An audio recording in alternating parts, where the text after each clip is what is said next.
My name is Eleanor Winters.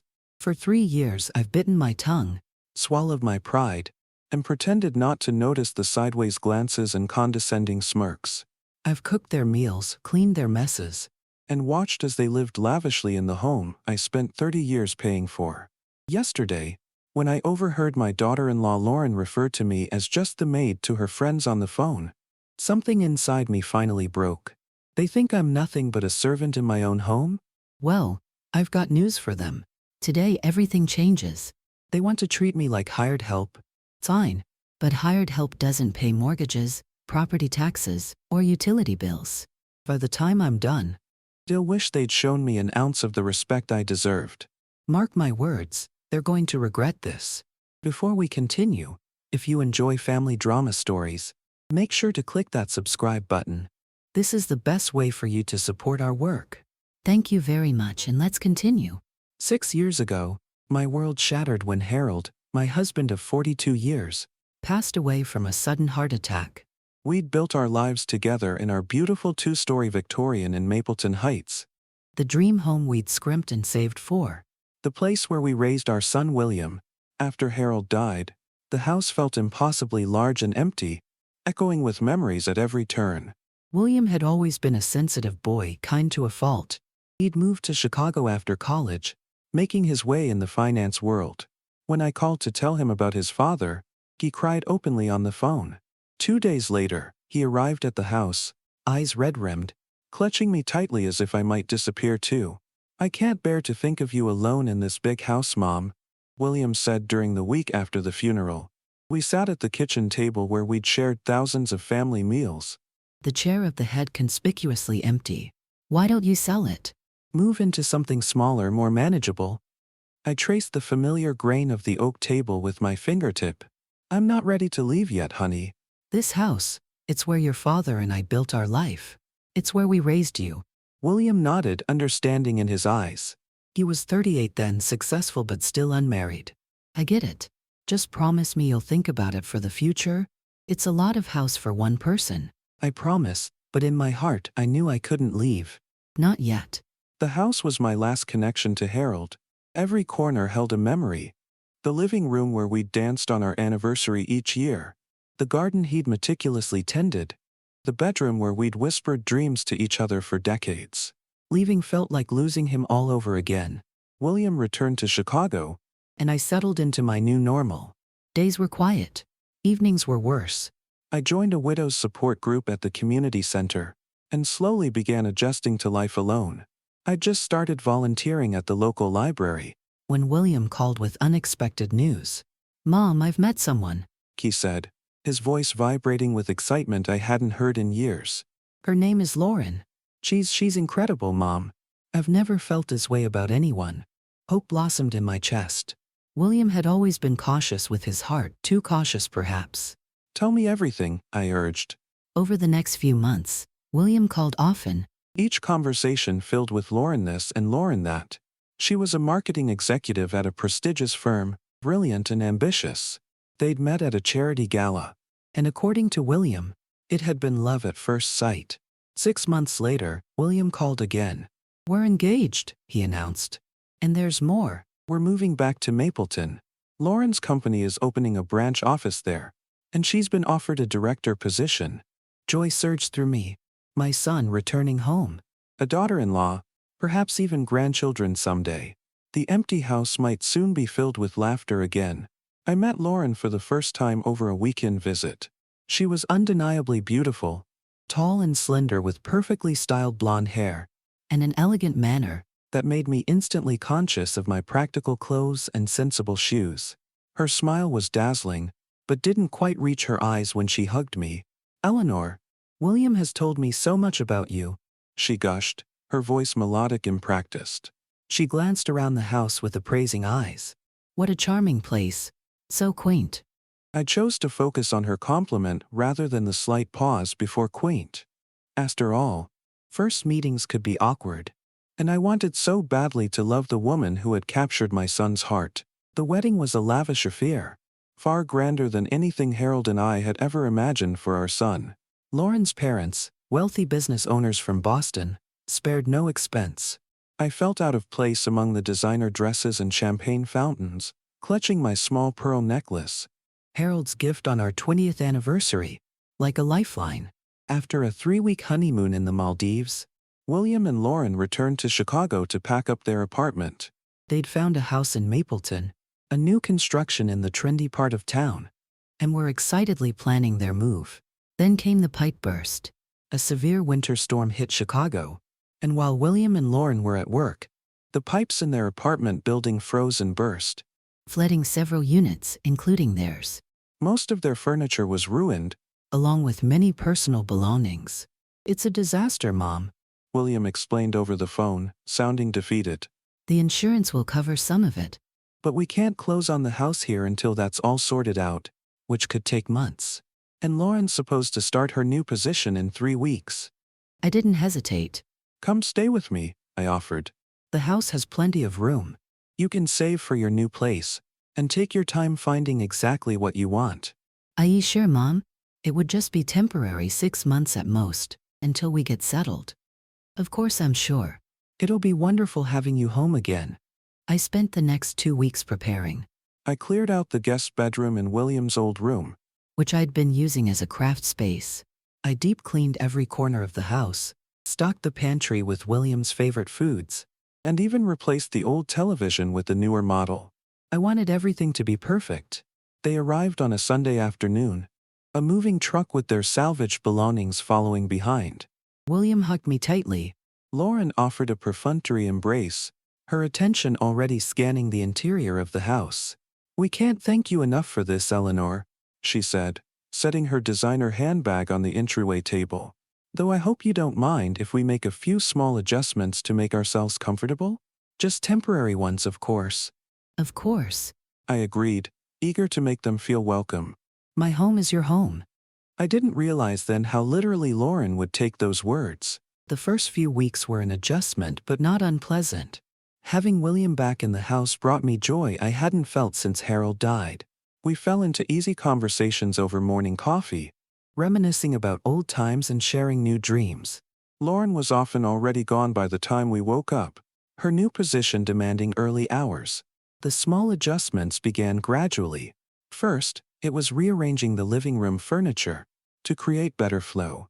Then came new bedding for their rooms because the existing linens aggravated Lauren's sensitive skin. Soon my refrigerator was reorganized, my pantry restocked with organic products I couldn't pronounce, and my laundry room transformed with new, expensive appliances they insisted on purchasing. "Mom, Lauren thought these might make things easier for you," William explained as installers hooked up a washing machine that had more buttons than my car. I smiled and thanked them, ignoring the implication that my perfectly functional 20-year-old machine wasn't good enough. It wasn't worth causing friction. After all, this arrangement was temporary. 3 months into their stay, the dynamic had shifted substantially. Lauren worked long hours and often brought work home. The dining room had been converted into her office space, my antique table buried beneath her monitors and files. When she was working, the rest of the house had to be silent. William explained that her job was high pressure and required intense concentration. I found myself tiptoeing around my own home, careful not to disturb her important calls or strategic planning sessions. I took to watching television in my bedroom with headphones when she was working late. William, too, seemed to shrink in her presence, constantly checking her expression before speaking, as if seeking permission. One evening I prepared Harold's famous pot roast, William's favorite childhood meal. I'd spent hours in the kitchen, following the recipe exactly as Harold had taught me. The house filled with the familiar, comforting aroma, and for a moment it felt like old times. William came home first, his face lighting up as he entered the kitchen. "Mom, is that Dad's pot roast? It smells amazing." I nodded, pleased by his reaction. "I thought we could have a special family dinner tonight." His smile faltered slightly. "Lauren's been trying this new plant-based diet, but I'm sure she'll make an exception. It looks too good to pass up." Lauren arrived an hour later, her heels clicking sharply on the hardwood floors. She entered the kitchen, her nose wrinkling slightly. "What's that smell?" "Mom made Dad's famous pot roast," William said, his voice carefully neutral. Lauren's perfectly shaped eyebrows rose. "Oh, I'm not eating meat these days, remember? And I've already ordered sushi for dinner. From that new place downtown. She turned to me with a tight smile. Sorry, Eleanor. Should have texted to let you know. But hey, you and Will can enjoy it together. Kind of a mother-son thing. That night, William and I ate at the kitchen table while Lauren took her sushi into the living room. The sounds of her reality TV show drifting in from the other room. William ate enthusiastically, complimenting me repeatedly, but I noticed how his eyes kept darting toward the living room. The 6-month mark came and went without any mention of moving out. When I gently brought up the subject, William looked uncomfortable. The housing market is just so competitive right now, Mom. And with Lauren's work schedule, we haven't had time to really look. You don't mind us staying a bit longer, do you? We're contributing to the utilities and groceries. They were indeed paying for groceries, though only the specialty items Lauren preferred, and had given me a small amount for utilities. But it was a fraction of what maintaining the house actually cost. Still, I nodded and said of course they could stay. William was my son. I wanted him to be happy. By the 8-month mark, more significant changes had occurred. Lauren had convinced William they needed a proper workspace, since they were both occasionally working from home. My sewing room, where I crafted quilts and mended clothes for decades, was converted into a second office. My sewing machine and fabrics were relocated to the basement, where the dampness would surely ruin them. It's just temporary, Mom, William assured me when he saw my expression as they moved my things. And the basement is so spacious. You said yourself you don't sew as much these days. That was true, but only because I'd been trying to stay out of their way, retreating more and more to my bedroom rather than occupying the common spaces where I might disturb Lauren. The real turning point came at the 1-year mark of their stay. I'd been out grocery shopping, when I returned to find a group of strangers in my kitchen. 4 women in expensive athleisure, were seated around my kitchen island, drinking wine and laughing loudly. Lauren stood among them, gesturing grandly. And then we completely redid the kitchen last month, she was saying. The old fixtures were so dated. I couldn't possibly cook in here before. I froze in the doorway, grocery bags in hand. I hadn't redid anything in the kitchen. Yes. Lauren had purchased new small appliances and rearranged everything to her liking. But the dated fixtures were the same ones that had been there for years. The ones Harold and I had carefully selected together. One of the women noticed me first. Oh, you must be the mother-in-law. Lauren turned, her smile freezing momentarily before recovering. Eleanor. Ladies, this is William's mother. She's been kind enough to let us stay while we house hunt. She approached, taking the grocery bags from my hands. I'm hosting my book club today. I mentioned it last week, remember? She absolutely had not mentioned it. But before I could say anything, she continued. Why don't you let me put these away? We'll just be another hour or so. Maybe you could use this time to visit your friend Martha? You're always saying you don't see her enough. I felt dismissed, like a child being sent to play while the adults had their meeting. But with 5 pairs of eyes on me, he simply nodded and retreated. Instead of leaving, I went upstairs to my bedroom and sat on the edge of my bed, hands trembling slightly. When had I lost control of my own home? When had I become a guest in the house that held my life's memories? That evening, I tried to talk to William about what had happened. Honey, I think we need to discuss some boundaries. I'm happy to have you both here, but I felt very uncomfortable today with strangers in my kitchen and being asked to leave. William looked pained. Mom, Lauren didn't mean anything by it. She's just trying to maintain her social connections, which is important for her career. And she thought you'd be out longer. It was just a misunderstanding. William, this isn't about today specifically. It's about how things have been changing gradually. This doesn't feel like my home anymore. His expression hardened slightly. What are you saying? Do you want us to move out? Is that it? No, that's not. Because we're trying, Mom. Do you know how hard Lauren works? How stressful her job is? She needs a supportive environment right now, not criticism. I backed down, apologizing for bringing it up. William's defensive reaction surprised and hurt me. He'd never spoken to me in that tone before. The dynamic continued to deteriorate over the following months. Lauren's temporary adjustments became permanent fixtures. My beloved floral curtains disappeared, replaced by modern blinds. The family photos that had lined the hallway or removed to create a cleaner aesthetic.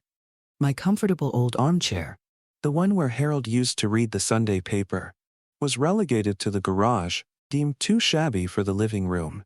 I found myself becoming the silent shadow in my own home, careful not to disrupt their routines or touch their things. I'd become so accustomed to accommodating their preferences that I stopped voicing my own. When friends asked why I'd changed my home so dramatically, I made excuses about wanting a fresh start. By the 18-month mark, Lauren had stopped pretending altogether. She left dishes in the sink, clothes draped over furniture, and expected them to be tidied without comment. If I dared mention it, I was met with sighs and eye rolls. "Eleanor, I've had such a long day. Can't you just handle it? It's not like you have much else to do." William was rarely home to witness these exchanges. His finance job kept him working late, and when he was home, Lauren dominated his attention. I watched my son transform from a thoughtful, considerate man into someone who barely noticed how his wife spoke to his mother. The incident that truly broke my heart came on my 70th birthday. William had promised a special dinner, just the three of us. I'd spent the day feeling hopeful that perhaps things were improving. I wore my best dress and even put on makeup for the occasion. 6 o'clock came and went. Then 7. At 8, I received a text from William. "Got caught in meetings. Lauren not feeling well. Rain check on dinner. No happy birthday. No apology. Just a casual dismissal of what should have been a meaningful day." I sat alone at my kitchen table, looking at the card I'd received from my sister in Florida. At least someone had remembered. I allowed myself to cry that night, truly mourning what I'd lost. Not just Harold, but the relationship with my son I'd always cherished. The next morning, I woke with a clarity I hadn't felt in years. This couldn't continue. I needed to reclaim my life in my home. Or what remained of it. I consulted with my longtime friend Thomas, who happened to be a real estate attorney. We'd known each other through Harold for decades, and he'd always been kind, checking in on me after Harold's passing. "Eleanor, legally the house is entirely yours," Thomas confirmed after reviewing my documents. "Harold left everything to you. William and Lauren have no claim to it whatsoever, regardless of how long they've stayed. They've been talking about house hunting for 2 years now," I explained. "But nothing ever materializes. I think they've become too comfortable with the arrangement." Thomas leaned forward, his expression serious. "Have you considered that they might never leave? That this is their plan? To gradually take over until you feel like the guest?" His words struck me like a physical blow, because deep down, I'd been fearing exactly that. I'd seen how Lauren looked at the house sometimes, mentally rearranging, planning, as if calculating how long she needed to wait before it was truly hers. "What do you suggest?" I asked. "You have options," Thomas said. "You could formally evict them, though I know you don't want that. You could move out yourself, sell the house, and use the proceeds to start fresh somewhere Lauren hasn't redecorated." Neither option felt right. This was my home. I didn't want to force my son out, but I couldn't continue living as a servant either. "There's a third option," Thomas continued. "You could make it financially uncomfortable for them to stay. Right now, they're getting a practically free luxury living situation." What if that changed? That evening, I prepared a special dinner. Harold's lasagna recipe, another of William's favorites. I texted them both, asking if they could please be home by 7 for an important family discussion. To my surprise, they both agreed. Dinner was pleasant enough. William complimented the food enthusiastically, while Lauren picked at her portion, commenting on the carb content. When we'd finished eating, I took a deep breath and began. "I wanted to talk to you both about living arrangements," I said calmly. Lauren immediately stiffened. William looked wary.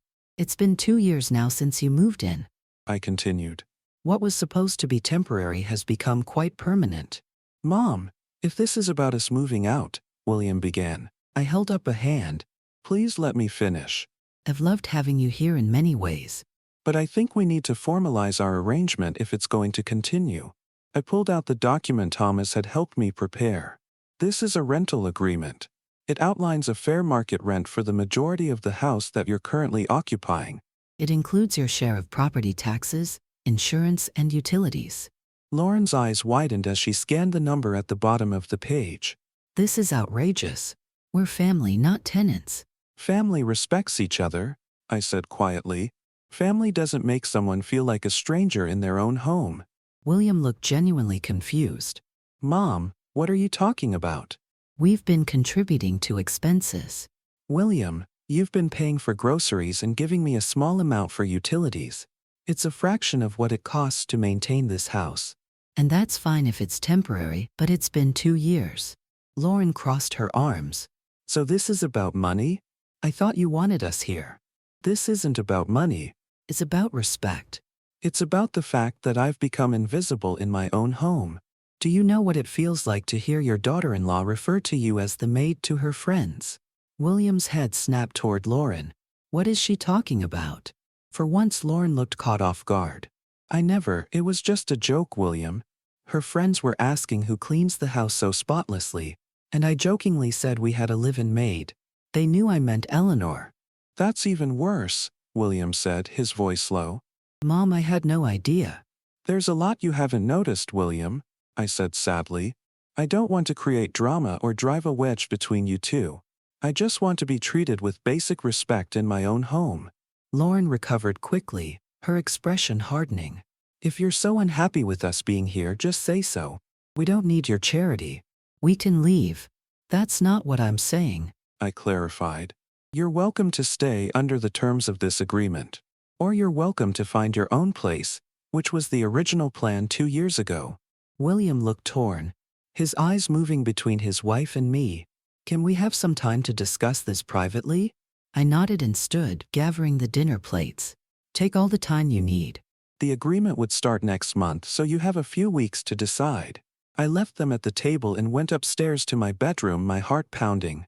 I'd finally stood up for myself, and it was both terrifying and exhilarating. Later that night, I heard them arguing in their room, Lauren's voice rising shrilly, William's deeper tones trying to calm her. I tried not to listen, but fragments reached me through the old house's walls. Taking advantage of her goodwill. Can't afford that kind of rent right now. Your mother or your wife's? I slept poorly, wondering if I'd made a terrible mistake. The next morning, Lauren left early for work without speaking to me. William lingered over coffee, his expression troubled. Mom, about last night. I want you to know I had no idea you were feeling this way. I covered his hand with mine. I know, honey. You've been working so hard, and I didn't want to add to your stress. But that's not fair to you. He looked down at his coffee cup. Lauren and I talked last night. She was upset at first, but I think she understands now. We've taken advantage of your generosity for too long. Hope flickered inside me. So you'll sign the agreement? William hesitated. Actually, we think it's time we found our own place. Lauren's been at her job long enough now that we've saved a good amount. We can finally afford what we want. Relief washed over me, tinged with a hint of sadness. As much as the current situation had become untenable, I'd miss having William nearby. I think that's a wise decision, I said carefully. I'll always be here for you. But it's time you and Lauren build your own home together. William nodded, looking both relieved and a bit sad himself. We'll start looking right away. Lauren's already got some listings saved that she likes. I wasn't surprised. Something told me Lauren had been keeping those listings in her back pocket, waiting for the right moment, or perhaps for me to simply give them the house eventually. Over the next few weeks, a flurry of activity ensued. Lauren and William spent weekends house hunting, returning with excited descriptions of properties they'd viewed. I noticed that Lauren was suddenly much more pleasant toward me, even helping with dinner occasionally. Whether it was genuine remorse or simply the knowledge that their free accommodation was ending, I couldn't be sure. 1 month after our conversation, they found a place. A modern townhouse in a trendy neighborhood across town. The closing was scheduled for the following month. It's perfect, Mom, William gushed. 3 bedrooms, so we have space for a home office and a guest room. A beautiful open-concept kitchen that Lauren loves. And a small yard for when we eventually think about kids. I smiled genuinely, happy for them despite everything. It sounds wonderful. I can't wait to see it once you're settled. Lauren, standing beside him, gave me a tight smile. We'll definitely have you over. Once we've decorated, of course. 2 days before they were set to move out, I came home from my book club meeting to find Lauren in the kitchen, speaking on the phone. She didn't notice me in the doorway. It's finally happening. She was saying, her voice excited. We close on Friday. Yes, it's smaller than Eleanor's place, but it's over. No more tiptoeing around a mother-in-law. No, she never said anything directly, but the passive-aggressive sighs whenever I moved her precious knickknacks were getting old. I cleared my throat. Lauren whirled around, her face flushing when she saw me. "Gotta go," she said quickly into the phone before hanging up. "Eleanor." I didn't hear you come in. Clearly, I replied, setting my purse on the counter. "Lauren, can I ask you something directly?" She shifted uncomfortably. "Of course. Have I ever been unkind to you?" Made you feel unwelcome in any way? Lauren's eyes darted away. "No, not exactly." "Then why the contempt?" I've given you my home, adjusted my life to accommodate yours, been nothing but supportive of your relationship with my son. Yet I just heard you mocking me to your friend. Again. Lauren had the grace to look embarrassed, though it quickly transformed into defensiveness. You're being oversensitive. It was just girl talk. It was unkind, Lauren. And it's been a pattern throughout your time here. I've never understood what I did to deserve such treatment. She sighed heavily, as if I was being unreasonable. Look, Eleanor, I appreciate what you've done for us. But surely you understand it's been difficult living with your mother-in-law for 2 years? Having someone constantly watching, Judging our decisions. When have I ever judged your decisions? I've allowed you to transform my home without complaint. I've retreated to my bedroom most evenings so you could have space. I've been more accommodating than many would have been. Lauren's expression hardened. Well, it doesn't matter now anyway. We'll be out of your hair in 2 days. And you can turn our rooms back into shrine to William's childhood or whatever you have planned. The dismissiveness in her tone was the final straw. After 2 years of biting my tongue, I finally spoke my full truth. Lauren, I've tried very hard to love you because William loves you. But your behavior has made that extremely difficult. I hope that once you have your own home, you'll find more contentment and perhaps develop some compassion and gratitude along the way. I turned to leave the kitchen, then paused. Oh, and Lauren? This house was never about shrines or living in the past. It was about respecting the place where Harold and I built our lives together. Something you never bothered to understand. The day of the move arrived. William had hired professional movers who efficiently loaded their accumulated belongings, including many items purchased during their stay that had replaced my own things. I observed from the porch. A complex mixture of emotions washing over me. When the truck was loaded, William approached me, keys in hand. "Well, Mom, I guess this is it." I embraced him tightly. "I'm so proud of you taking this step." Your father would be too. His eyes glistened slightly. Thanks for everything, Mom. Really. I know the last couple of years haven't been easy. Lauren stood by their car, checking something on her phone, seemingly impatient to leave. William, could you give me a moment with Lauren? I asked quietly. He looked uncertain but nodded and walked toward the moving truck to give final instructions to the driver. I approached Lauren, who reluctantly put her phone away. Lauren, I know we're not parting on the best terms, but I want you to have these. I held out a small velvet box. Curiosity overtook her wariness. She opened it to find a set of keys. What's this? The complete set of keys to the house, I explained. Front, back, garage, basement, everything. She looked genuinely confused. But we're moving out. Why would we need these? You called me the maid to your friends. You've treated this place like a hotel with free housekeeping services. So I'm giving you the keys and saying, enjoy the mortgage. The property taxes are due next month. About $8,000. The roof needs replacing within the year. That'll be about $20,000. The furnace is original to the house. So that's another potential expense. Oh. And the homeowner's insurance premium just increased by 30%. Lauren's eyes widened with each statement. What are you talking about? This isn't our house. No, it's not. And that's the point, Lauren. You've been living here rent-free, treating me like hired help while benefiting from all the expenses and responsibilities I shoulder to maintain this place. I'm simply reminding you of what you've been spared while you've been making your snide comments and treating me with contempt. I gently closed her fingers around the key box. Keep these as a reminder of the value of gratitude and respect. Someday, you'll understand what it means to work decades for something, only to have it taken for granted. Lauren stared at me, speechless for perhaps the first time since I'd met her. William jogged back over. All set with the movers. Ready to go, Lauren? She nodded mutely, still clutching the key box. What's that? William asked, noticing. Just a small parting gift from your mother, Lauren replied, her voice uncharacteristically subdued. They left shortly after. William promising to call once they were settled. I stood in the driveway, watching their car disappear down the street, feeling a strange mixture of liberation and loss. That evening, I walked through my house, truly mine again, taking inventory of the changes. Some of Lauren's improvements I actually liked, while others I'd be gradually undoing in the coming weeks. I ran my hand along the banister Harold had lovingly restored 30 years ago, feeling closer to him than I had in years.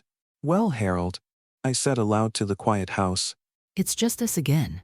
I expected to feel lonely after 2 years of constant company.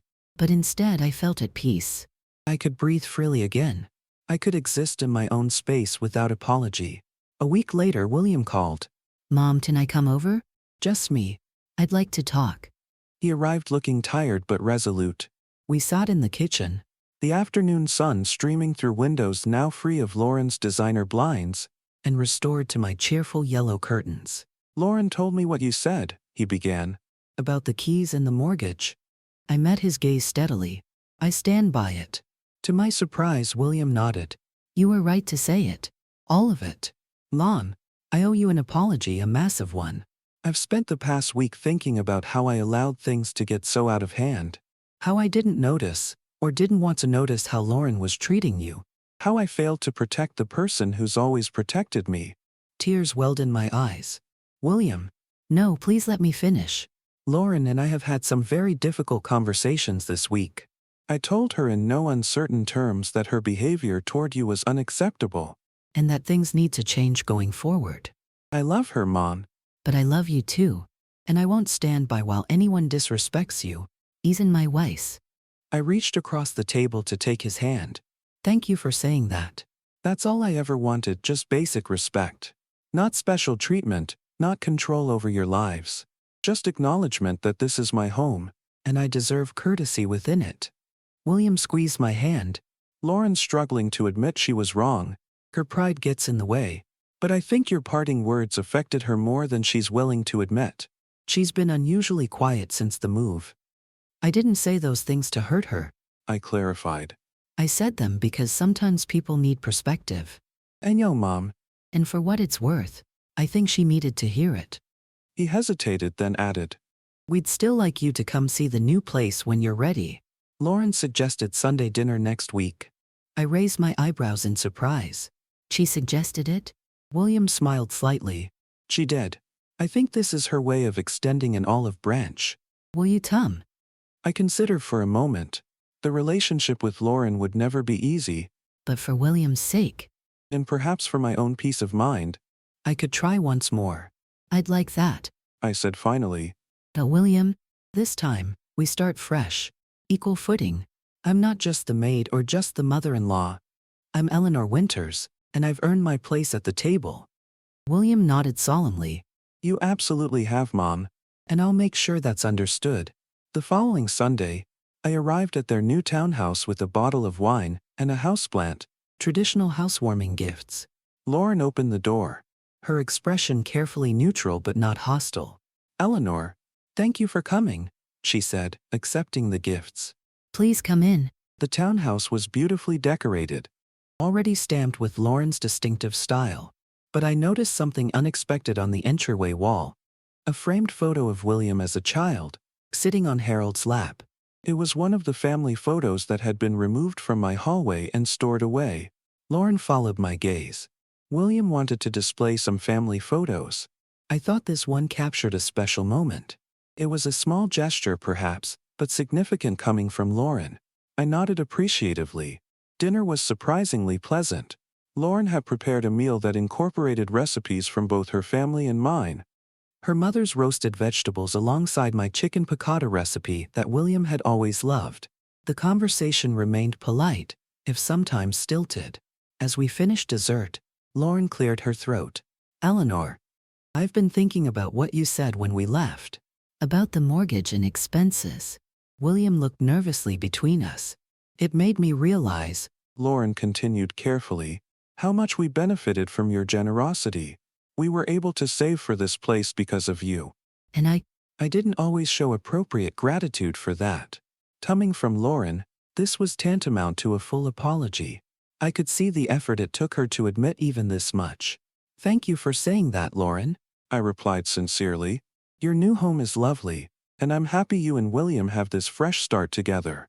Later, as I was preparing to leave, Lauren handed me a small envelope. This is for you. Don't open it until you get home. Curious, I waited until I was back in my car before opening it. Inside was a check for a substantial amount. Not enough to cover 2 years of market rate rent, but certainly more than they'd contributed during their stay. Along with it was a brief note in Lauren's precise handwriting. Eleanor, A belated contribution to the mortgage. Thank you for the roof over our heads and the keys that reminded me of its value. Lauren. It wasn't quite an apology, but from Lauren it was monumental. A recognition of her behavior and an attempt, however small, to make amends. Over the following months our relationship evolved slowly. The Sunday dinners became a regular tradition. Lauren remained Lauren. ambitious, particular, sometimes sharp-tongued, but the open contempt was gone. Replaced by a guarded respect. 6 months after they moved out. William called with news. Mom, we're having a baby. You're going to be a grandmother. Joy surged through me. Oh, William, that's wonderful news. We'd like you to come over for dinner tonight to celebrate. Lauren specifically asked that you come. That evening, Lauren met me at the door. her typically slender figure showing the first hints of pregnancy. Her smile seemed more genuine than I'd ever seen it. We have something for you, She said, leading me to their living room where William waited. They presented me with an ultrasound photo in a silver frame. and alongside it, a key. What's this? I asked, examining the unfamiliar key. William beamed. It's a key to our house. Lauren thought you should have one. I looked at Lauren in surprise. She met my gaze steadily. We thought you might need access once the baby comes. She explained. For babysitting or just visits. Plus, it seemed fitting a key for a key. In that moment, I understood that while Lauren and I might never be best friends, we had reached a new understanding. the balance of power had shifted. She was acknowledging my place in their lives, Not as the maid. not as an inconvenience but as family. 1 year later, I sit in my home office. formerly William's old bedroom, writing this story while occasionally glancing at the photo on my desk. It shows 4 generations. My elderly mother, me, Lauren, and baby Harold, named for his grandfather at Lauren's suggestion. My house is quieter now, but not empty. William, Lauren, and baby Harold visit regularly. Lauren still rearranges my kitchen when she thinks I'm not looking. But she does it with a wink now, or private joke. William has found his voice again, balancing his love for his wife with respect for his mother. And me. I've reclaimed my space, my dignity, And unexpectedly, gained a family that's larger and more complex than before. the keys Lauren still keeps on her keyring. Never used but never discarded. Serve as a reminder to us both of what was nearly lost and ultimately found. Mutual respect. Sometimes standing your ground isn't about winning a battle, but about establishing your worth. In giving Lauren those keys and saying, enjoy the mortgage, I wasn't just being petty or seeking revenge. I was holding up a mirror. showing her the true cost of taking people for granted. The greatest victory wasn't in watching them leave, But in creating space for a healthier relationship to grow in its place. one where I'm not just the maid or the mother-in-law, But Eleanor Winters. a woman who knows her value and isn't afraid to remind others of it when necessary.